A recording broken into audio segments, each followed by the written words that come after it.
This range is on the side of trams. Yeah, OK. I mean, if advertising works, goodness me, I saw it on the side of a tram, I went straight into a 7-Eleven.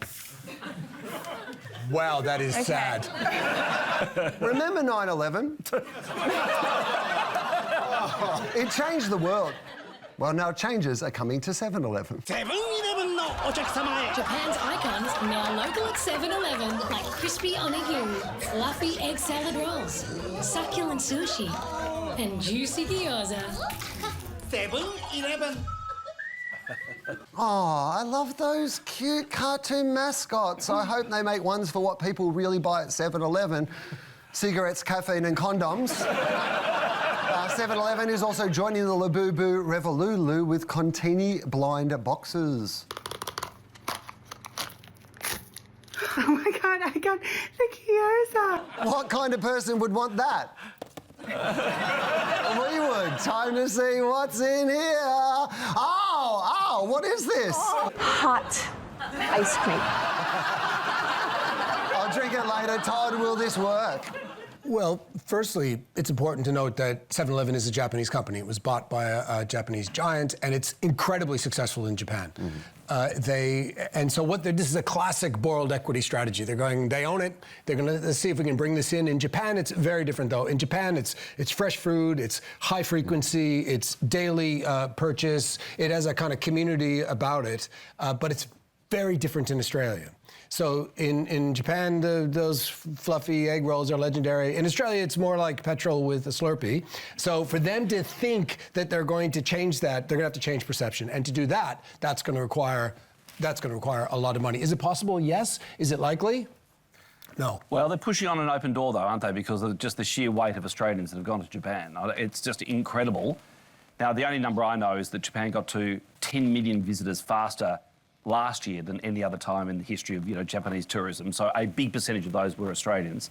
And so over time they will, I think, change the perception of what 7-Eleven is. I think they will be able to do that, especially if they keep that voiceover. I love the voiceover artist so much in that commercial. It just reminds us that getting the casting of the voice is right. It's one of those things that, we all know that music matters. Music is often half the idea.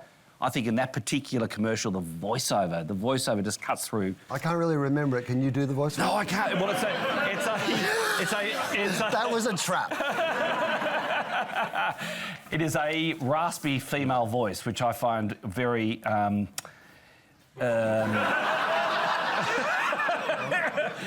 attractive. Oh. Yeah. I'm attracted... You can't do that at 7-Eleven. I'm attracted to the voice, and therefore I'm attracted to the advertising.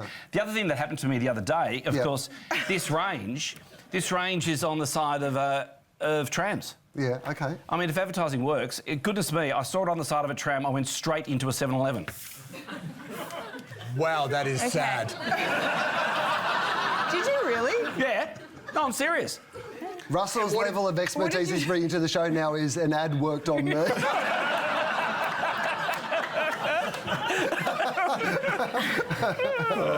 I think it's really smart of 7-Eleven because they currently occupy a very narrow, mental, rational place in people's minds in Australia, as Todd mentioned.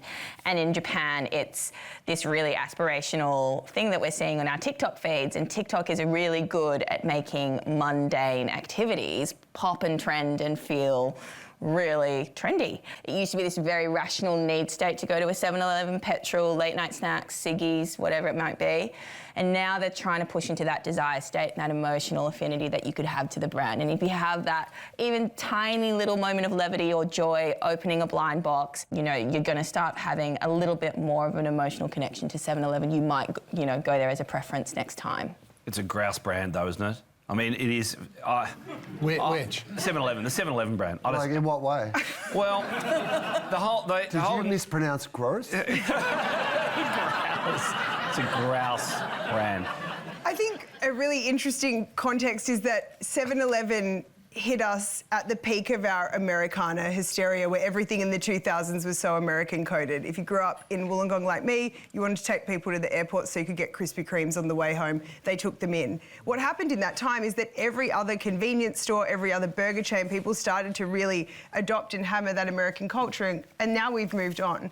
coupled with the fact that we are travelling so frequently to Japan, I think it has now outpaced Bali in where Australians holiday. And I remember the first time I went, I came home and told my parents that I ate sushi from a convenience store, and they were like, what? Why? And I said, everyone does. But I think that's a really good point, and that's why I think they will struggle, because what is the heart and essence of 7-Eleven?